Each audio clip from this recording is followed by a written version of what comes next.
So it's all kicking off in 10 Downing Street, and there's a bit of back going on. A bit of sneakery and a bit of snidery and a bit of snakiness. The 3 S's. Anyway, is it looking like Keir Starmer's going to be ousted? I don't think just yet. But one thing I heard the other day, which is quite an interesting thing, we know we've been hearing all the rumours about the budget, which is imminent in about 2 weeks' time, 10 days' time. Anyway, we've been hearing lots of rumours. They're going to put this up, they're going to put that up. We're going to go back on their manifesto pledge. And somebody said that it's actually not sounding out the public, it's sounding out the Labour Party. Because what I didn't know is the budget actually has to be voted through. It's presented as a possible policy, and then it gets voted in, and then it gets brought into law in a number of stages. So she's probably been sounding out the party, and is there going to be any big rebellions? Is there going to be anybody not voting it through? And the feedback that she's been getting, she might have been tweaking it ever so slightly. So it could be that. And the other thing it could be, being a bit devious that they are, the Labour Party, coming out with lots and lots of worse rumours than the budget actually is, so that when it comes out, we're like, oh, it's not as bad as we thought it was going to be. It's all a bit of a sneaky and a bit of a play and a spin, isn't it? But so one thing that might happen is if enough people don't vote it through, that generally results in the fall of a government in the past. And it hasn't happened all too long, not in modern day politics anyway. I think it was like the 70s it happened.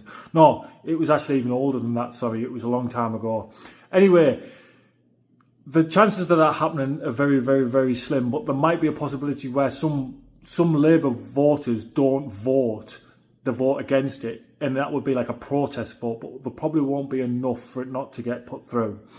But off the back of the budget, I think we're going to see the back of Rachel Reeves, 100%, and I think if they do break a manifesto promise, that could see the end of Keir Starmer.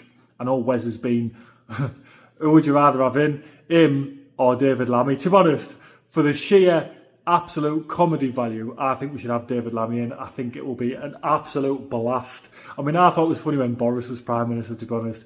And you know what? The world stage, I know everyone says, oh, well, if Trump can be Prime Minister of President of the United States, anyone can be Prime Minister of England. But I think we are an absolute laughingstock. We're a laughingstock with Boris. Sorry, Boris. You are a bit of a buffoon.